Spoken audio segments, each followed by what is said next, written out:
Last video में हमने operator product expansion calculate की थी स्ट्रेस एनर्जी टेंसर और एक प्राइमरी फील्ड के बीच में।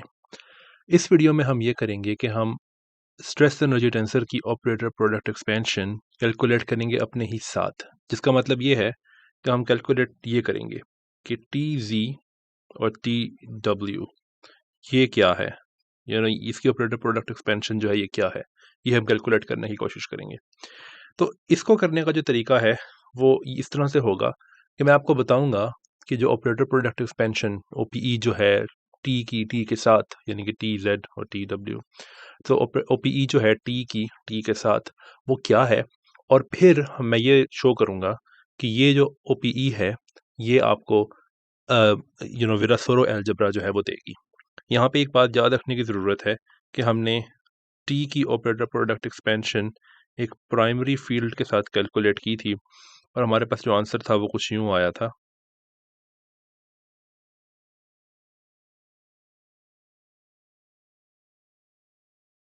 ठीक है, जहाँ पे ये जो एच है इसका मतलब है कि ये जो प्राइमरी फील्ड की वो है कन्फॉर्मल डायमेंशन, तो ये मतलब है एच का। फिर हमने ये शो किया था कि इससे ये इम्प्लाई होता है कि एल जो कि टी का मोड है, ठीक है, और इसका कम्यूटेटर फाई के मोड्स के साथ क्या होगा ये हमने कैलकुलेट किया था इस ओपीई से। और फिर लास्ट वीडियो में हमने ये भी देखा था इस रिजल्ट की वजह से कि जो इन्फॉर्मेशन कम्यूटेटर्स के अंदर होती है, मोड्स के कम्यूटेटर्स के अंदर, वही इन्फॉर्मेशन ऑपरेटर प्रोडक्ट एक्सपेंशन के अंदर होती है, यानी कि उसके सिंगुलर पार्ट के अंदर, क्योंकि मैं यहाँ पे सिर्फ सिंगुलर पार्ट लिख रहा हूँ ओपीई का।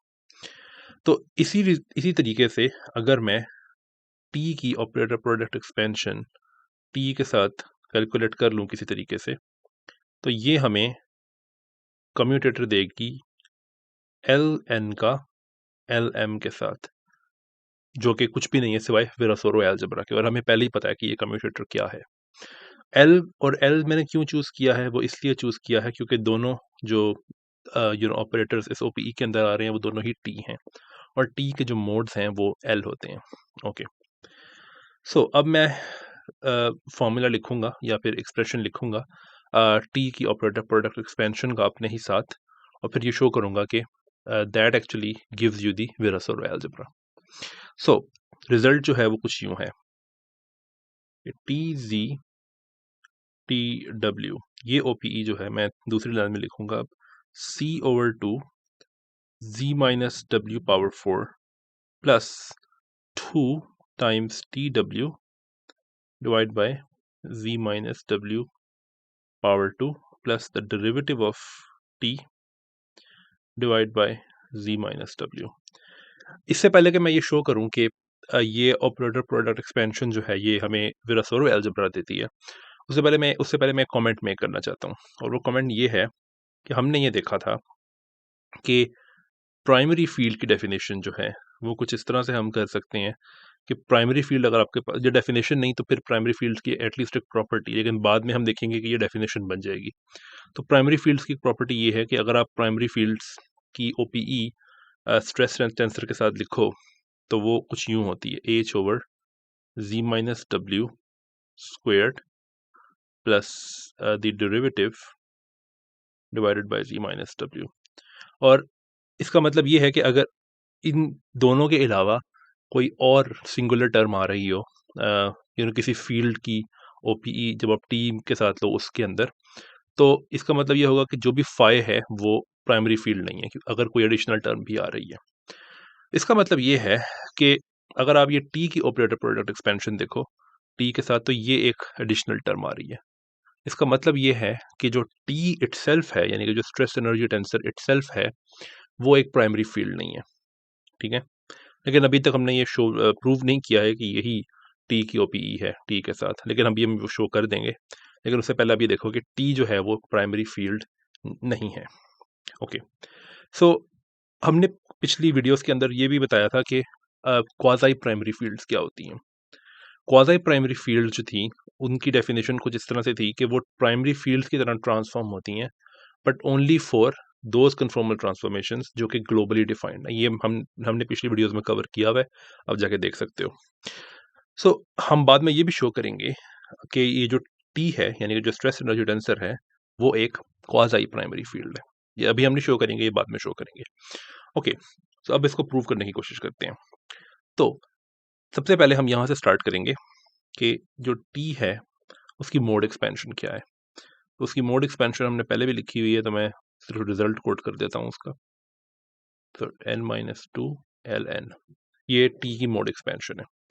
इसका मतलब ये है कि ln के लिए हम एक एक्सप्रेशन निकाल सकते हैं यूजिंग कॉची इंटीग्रल फार्मूला।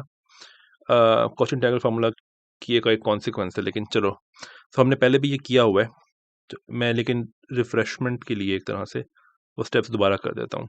तो मैं दोनों साइड्स पे n प्लस जेड जी पावर n+1 से अगर मल्टीप्लाई करूँ, बल्कि m+1 से कर देता हूँ, तो ये इक्वेशन कुछ इस तरह से बन जाएगी। So G power m -n-1 l n। So अब अगर मैं दोनों साइड्स पे इंटीग्रेट करूं ऑन z, और इंटीग्रेशन जो है वो ओरिजिन के अबाउट एक सर्कल के ऊपर हो रही है, तो जिसको हम इस तरह से भी रिप्रेजेंट करते हैं C0। C0 का मतलब है कि एक circle about the origin. So this has to be equal to integration यहाँ पे, सो z पावर n-m-1 ln। और हमें यह पता है कि ये जो z की पावर है, जो इसका एक नॉन जीरो रिजल्ट इस कॉन्टूर के ऊपर तभी आएगा जब z की जो पावर है वो -1 है, जिसका मतलब ये है कि m-n-1 जो है वो -1 होना चाहिए, जिसका मतलब ये है कि m-n जो है वो 0 है। सो इसका मतलब ये है कि यहाँ से एक नॉन जीरो रिजल्ट सिर्फ तभी आएगा जब m-n जो है वो 0 है, जिसका मतलब है कि m जो है वो इक्वल टू n है। सो अगर m इक्वल टू n होगा, तो ये जो सेकंड वाली, ये जो राइट हैंड साइड है, ये कुछ इस तरह से बन जाएगी कि dz ओवर 2πi-1 और m।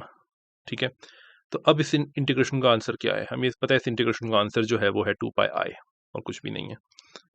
इस यानी कि z के ऊपर इंटीग्रेशन करोगे, लेकिन 2πi जो कि नीचे भी है, तो इसका मतलब है कि ये इंटीग्रेशन सिर्फ 1 देगी आपको और कुछ भी नहीं। ओके, तो इसका मतलब है कि यहाँ से हमें सिर्फ ये मिलेगा कि lm, और हमने देखा था कि ये नॉन जीरो आंसर सिर्फ तभी आएगा, बल्कि आई थिंक यहाँ पे m होना चाहिए था, सॉरी, यहाँ पे m होना चाहिए था। तो ये एक्सप्रेशन है lm का in terms of an integral over tz। Okay, तो इसको यहाँ लिख लेते हैं।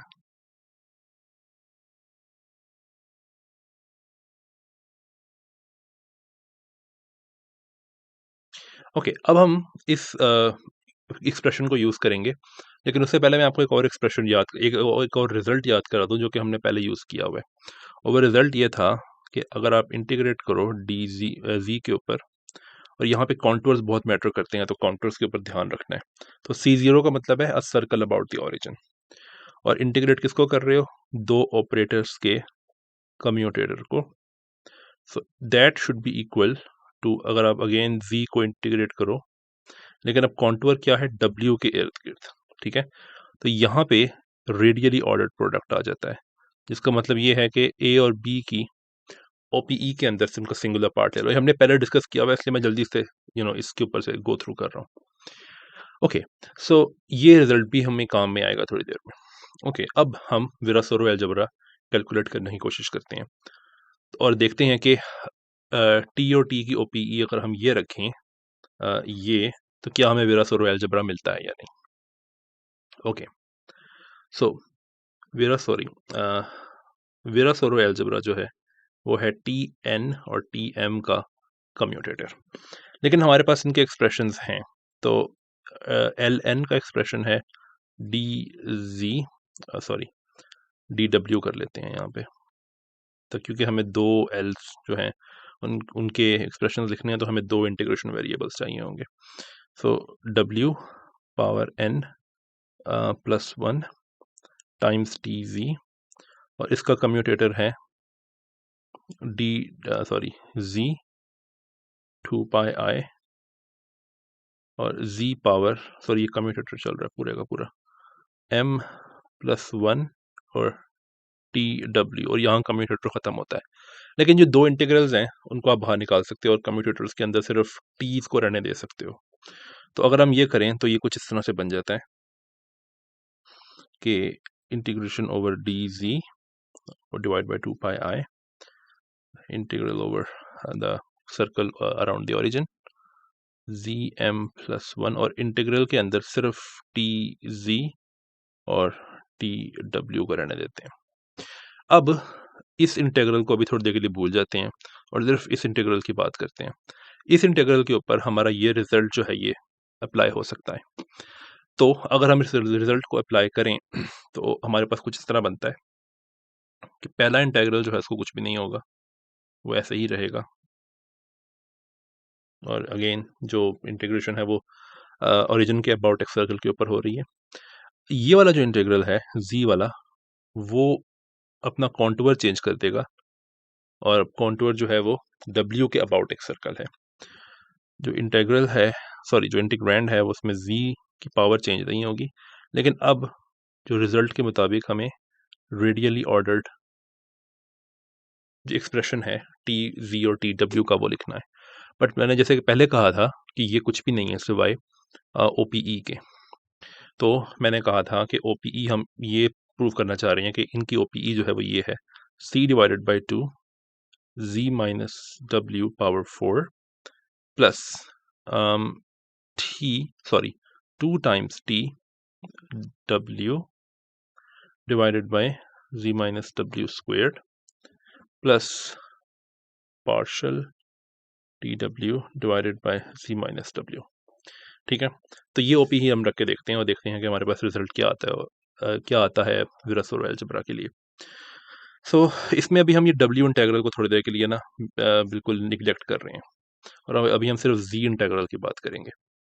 तो जो जी इंटीग्रल है वो इस तरह से बनेगा D G divided by 2 pi I और जो कॉन्टूर है वो है around W G power m plus 1 और डिवाइडेड बाय और अब इनफैक्ट अगर मैंने सी पहले मेंशन नहीं किया कि ये क्या है, सी सेंट्रल चार्ज है जो कि विरस और अलजेब्रा के अंदर आता है। ठीक है, ओके, तो सी डिवाइडेड बाय 2, बल्कि एक मिनट इसको थोड़ा बेहतर लिखते हैं, सी डिवाइडेड, बल्कि इसको एक और बेहतर लिखते हैं, सी डिवाइडेड बाय 2। हमारे पास 3 टर्म्स है तो उनके लिए मैं अलग अलग इंटीग्रल्स लिखूंगा।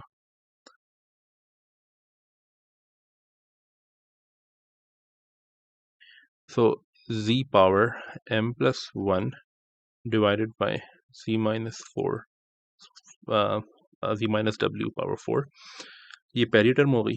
दूसरी टर्म जो है उसमें 2 टाइम्स टी ऑफ डब्ल्यू, ये हम बाहर निकाल सकते हैं बिकॉज इंटीग्रेशन सिर्फ z के ऊपर हो रही है। So integral over z multiplied by z to the power m plus 1 divided by z minus w squared। Okay, last term जो है उसके अंदर पार्शल टी डब्ल्यू है और इसमें भी अगेन z की इंटीग्रेशन आएगी z power m plus 1 divided by z minus W. अब हम कॉशी इंटीग्रल फार्मूला यूज करेंगे। सो कॉशी इंटीग्रल फार्मूला के मुताबिक ये जो लास्ट इंटीग्रल है ये कुछ भी नहीं है सिवाय w पावर m प्लस 1 के। ठीक है, ये वाला जो इंटीग्रल है, ये वाला जो इंटीग्रल है ये है w पावर m प्लस 1 के डेरिवेटिव के। ये क्यों है ऐसा, मैं कॉशी इंटीग्रल फार्मूला लिख के दिखाता हूँ कि अगर आपके पास एक फंक्शन है उसका nth derivative eight w equals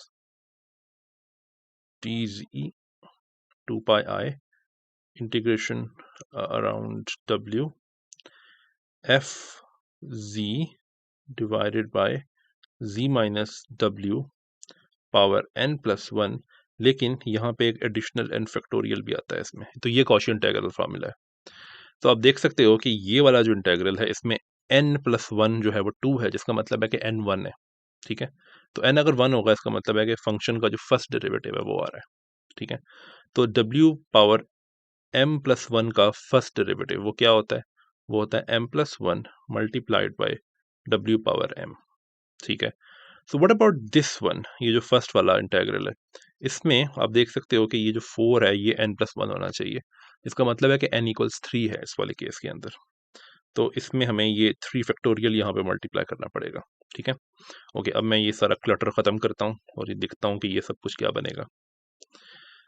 सो ये बनेगा c/2 टाइम्स 3 फैक्टोरियल, जैसे कि मैंने बताया था कि 3 फैक्टोरियल लिखना पड़ेगा पहले वाले इंटेग्रल में, और n चूंकि 3 है तो थर्ड डेरिवेटिव आएगा w⁻n+1 का। तो third derivative with respect to w of w⁻m+1 का, प्लस 2 टाइम्स tw, और यहाँ पे फर्स्ट डेरिवेटिव आ रहा था वो तो खैर बहुत ही आसान है, इसको हम ऐसे लिख लेते हैं। और जो लास्ट टर्म है ये एक पार्शियल है, ये 2 नहीं है, पार्शियल tw, और इसमें w⁻m+1 सिंपली आ रहा है।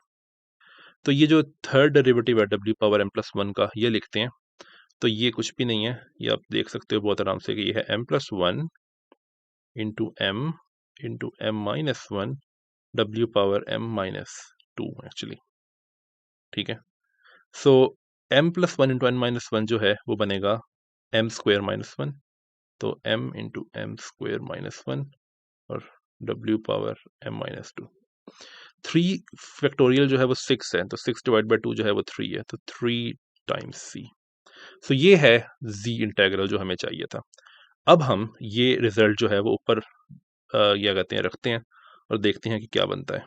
सो ये जो z इंटेग्रल मैं यहाँ से मिटा देता हूँ, ये सब कुछ भी मिटा देता हूँ, और सॉरी यहाँ पे एक चीज़ जो थी वो मैंने मिस कर दी है, वो है w⁻n+1। सो यहाँ पे आएगा 3 times c times m times m² - 1 times w⁻m-2। दूसरी टर्म जो है वो है 2 times tw into m+1 w⁻m। जो थर्ड टर्म है वो है पार्शियल tw w⁻m+1। अब देखते हैं क्या बनता है। सो इसमें 3 टर्म्स आ रही हैं, हम देख सकते हैं बहुत आराम से। तीनों टर्म्स को हम अलग अलग लिखेंगे, तो 3 times c times m times m² - 1 into integration of w 2πi, और अब जो कॉन्टूर है वो है ओरिजिन के अबाउट। So it's w⁻m+n-1। तो ये पहले वाला इंटेग्रल है। दूसरे वाला इंटेग्रल जो है वो है 2 टाइम्स m+1 इंटू w की इंटीग्रेशन है दोबारा से, और कॉन्टूर जो है वो अगेन 0 के अबाउट है, और इसमें आ रहा है tw w⁻m+n+1, और ये जो लास्ट इंटीग्रल है इसमें आ रहा है इंटीग्रेशन ऑफ w, कॉन्टूर वही है about origin, sorry, partial tw w⁻m+n+2। तो अब इन तीनों को देखना है हमने कि ये क्या है।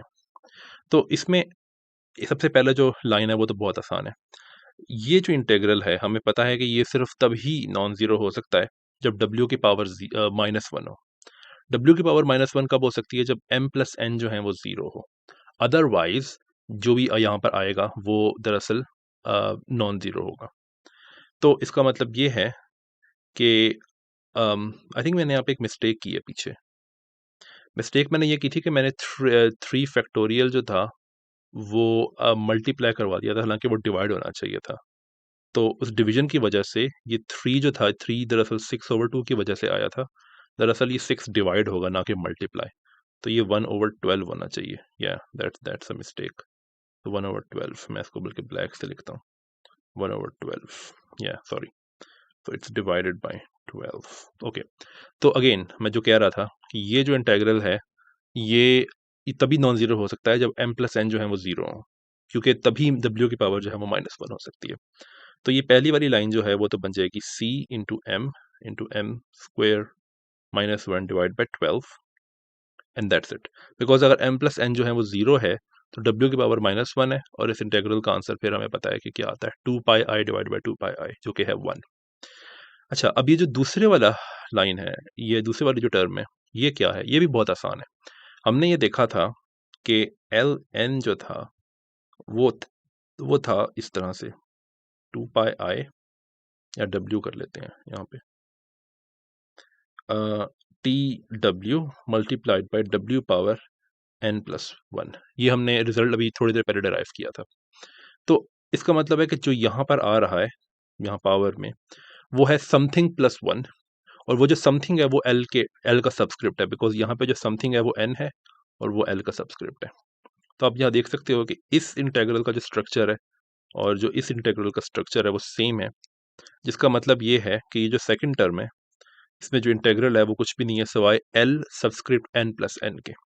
तो इसके साथ जो है वो आएगा 2 × m+1 बल्कि मैं रेड से लिखता हूँ, sorry, 2 × m+1 L subscript m+n। Okay, so what about this last term, ये जो टर्म है, वेल ये टर्म जो है इसके लिए थोड़ा सा काम करना पड़ेगा। सो हमारे पास, और ये काम बहुत डिफरेंट काम नहीं है, ऐसा नहीं कि हमने पहले नहीं किया हुआ। ये काम हमने आई थिंक वहाँ पे भी किया था जब हमने टी और फाई की OPE को कैलकुलेट किया था। फाई को OPE को नहीं, बल्कि हमने ये दिखाया था कि उसका कम्यूटेटर कैलकुलेट किया था। Yes, I think that's the right way, the right thing to say. So T G जो है उसकी मोड एक्सपेंशन थी ये, सो z power -n-2 times ln। लेकिन आप देख सकते हो कि इस इंटेग्रल में पार्शियल टी आ रहा है, यानी कि डेरिवेटिव। तो एक काम करते हैं कि टी के डेरिवेटिव की मोड एक्सपेंशन कैलकुलेट करते हैं। तो वो होगी कुछ इस तरह से, तो n+2 z power n-3 N ln। ठीक है, अब हम अगेन इस पे वही वाला इंटीग्रेशन वाला टेक्निक अप्लाई करते हैं ये ln का एक्सप्रेशन कैलकुलेट करने के लिए। तो अगेन हम z की ऐसी पावर मल्टीप्लाई करेंगे सच दैट के ये जो है ये -1 बन जाए, वो पावर और ये मिलके, तो वो पावर बनती है n एंड +2। ठीक है, और इसके ऊपर फिर हम इंटीग्रेट कर देंगे। अगर z को थोड़ा सा मैं स्पेस देके लिखता हूँ, तो यहाँ में थोड़े से स्टेप्स आप देख सकते हो मिस कर रहा हूँ, लेकिन ये स्टेप्स बिल्कुल पहले जैसे ही हैं, तो मैं इनको दोबारा से कर नहीं रहा हूँ। सो n+2 ये अगर आप लिखो तो ये बनना चाहिए -n+2 टाइम्स ln। ठीक है, तो अब आप ये देख सकते हो कि ये जो इंटेग्रल है ये और ये जो इंटेग्रल है इनका स्ट्रक्चर सेम है। डिफरेंस सिर्फ ये है कि जो इंटीग्रेशन वेरिएबल है वो डिफरेंट है, तो आप यहाँ पे z की बजाय w कर दो, सिर्फ वो सिर्फ एक इंटीग्रेशन वेरिएबल है और कुछ भी नहीं है। तो यहाँ पे आपको ये दिख रहा है कि जो पावर के अंदर आ रहा है w की पावर के अंदर, ठीक है ना, उसका नेगेटिव एल एन के साथ मल्टीप्लाई हो रहा है। और n क्या है, n दरअसल 2 कम है उस पावर से, जो भी पावर है उसमें से 2 माइनस करो तो वो एल का सबस्क्रिप्ट बनना चाहिए, और जो भी पावर में है उसका नेगेटिव साथ मल्टीप्लाई होगा। ये याद रखने वाली बात है। तो इसका मतलब ये है कि ये जो थर्ड टर्म है ये कुछ इस तरह बनेगी, पावर में है n+n+2।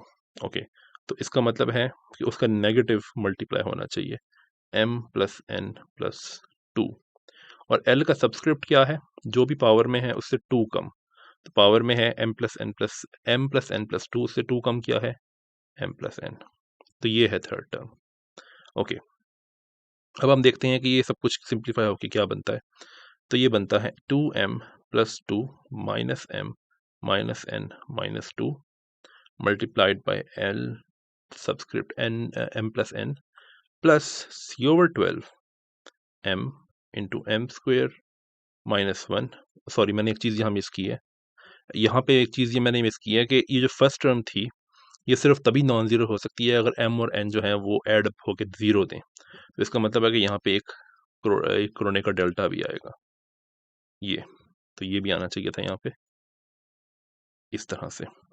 तो ये जो फर्स्ट टर्म है ये वाली, ये सॉरी, इसमें आप देख सकते हो कि ये 2's कैंसिल हो जाएंगे। 2m -n n जो है वो है m, और -n भी आ रहा है, तो इसको थोड़ा सा छोटा करके लिखते हैं m -n l m+n plus C over 12 M square minus 1 partial M plus N 0। ठीक है, तो हम कैलकुलेट क्या कर रहे थे अभी तक? हम कैलकुलेट कर रहे थे एल एन और एल एम का कम्यूटेटर। ठीक है, तो आई थिंक इसमें कोई प्रॉब्लम तो नहीं है, या आई थिंक इसमें एक मैंने मिसलेबलिंग कर दी है। वो ये है कि W जो है वो इस सेकंड वाले का, एक मिनट, सो ये जो W है ये इस सेकंड वाले का वो है इंटीग्रेशन वेरिएबल, तो इसकी पावर में वो आना चाहिए जो कि यहाँ पे है, लेकिन यहाँ पे m लिखा हुआ है, इसका मतलब है कि यहाँ पर n आना चाहिए था और यहाँ पे m आना चाहिए था। तो एक्चुअली हम ये कैलकुलेट कर रहे हैं L M commutator L N. ठीक है, ओके, तो हम ये कैलकुलेट कर रहे थे और हमें आंसर जो है वो ये मिलता है, जो कि कुछ भी नहीं है सिवाय विरासोरो अलजेब्रा के। तो इसका मतलब है कि हमने जिस ओपीई से स्टार्ट किया था, टी और टी की ओपीई से, जो कि है ये ओपीई जो है ये बिल्कुल ठीक है, ये हमें विरासोरो अलजेब्रा देती है जिस तरह इसको देना चाहिए है। तो टी टी ओपीई जो कि एक बहुत ही इंपॉर्टेंट रिजल्ट है कन्फॉर्मल फील्ड थियरीज के अंदर, वो ये है, it's C over 2 z minus 4 power 6 c minus w power 4 plus 2 times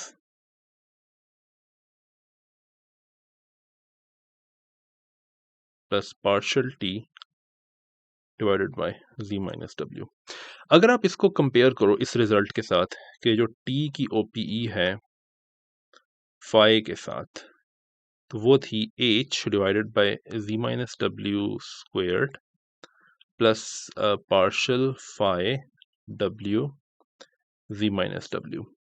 sorry, यहाँ पे मैंने एक चीज़ मिस की है, phi w, आई थिंक मैंने पहले भी ये मिस करता रहा हूँ, यहाँ पे भी ये फाई आना चाहिए, यस।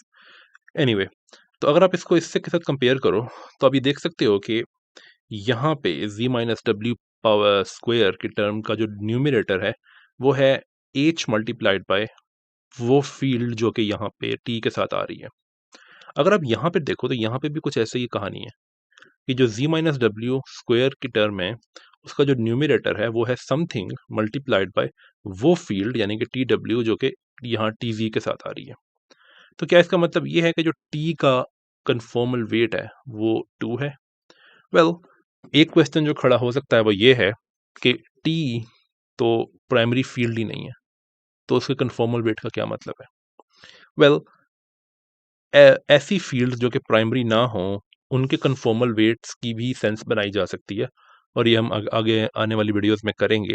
लेकिन इन शॉर्ट ये आंसर जो इस क्वेश्चन का जो है वो ये है कि हाँ, टी यानी कि जो स्ट्रेस एनर्जी टेंसर है उसका कन्फॉर्मल वेट जो है it can be thought of as 2। तो इसके बारे में हम बाद में बात करेंगे, लेकिन जो रिजल्ट है इस वीडियो में का मेन जो रिजल्ट है वो ये है कि टी और टी की जो ओपीई है वो दरअसल ये है जो हमने यहाँ पे डिराइव किया है। एक और बात ये कि हमें ये पता है कि हमें ये पता है कि जो विरासोरो अलजेब्रा का ये वाला पार्ट है एल एन और एल एन बार ये 0 है। तो ये बहुत आराम से लिखा जा सकता है कि टी जी और टी बार डब्ल्यू इनकी ओपीई जो है वो 0 होनी चाहिए, जिसका मतलब ये है कि इसका कोई सिंगुलर पार्ट नहीं है। ठीक है, इसी तरीके से टी बार जी और टी बार डब्ल्यू की जो ओपीई है वो भी सेम है, सी बार डिवाइडेड बाय 2, और सबके ऊपर बस बार्स आ जाती हैं और कुछ भी नहीं डिफरेंस इसके अंदर। सो जी बार, आई थिंक ये बार आएगा यहाँ पे भी बार आएगा। इस वीडियो में काफ़ी मिस्टेक्स हो रही हैं, कोई बात नहीं। सो बार, सो z बार माइनस w बार, सो बिल्कुल सेम तरह का एक्सप्रेशन है, बस बार्ड क्वांटिटीज हैं इस पर्टिकुलर एक्सप्रेशन के अंदर। सो इस वीडियो का जो मेन जो रिजल्ट है वो दरअसल टी टी ओपी और टी बार ओपी है, and that's it. So next video में मिलते हैं, बाय।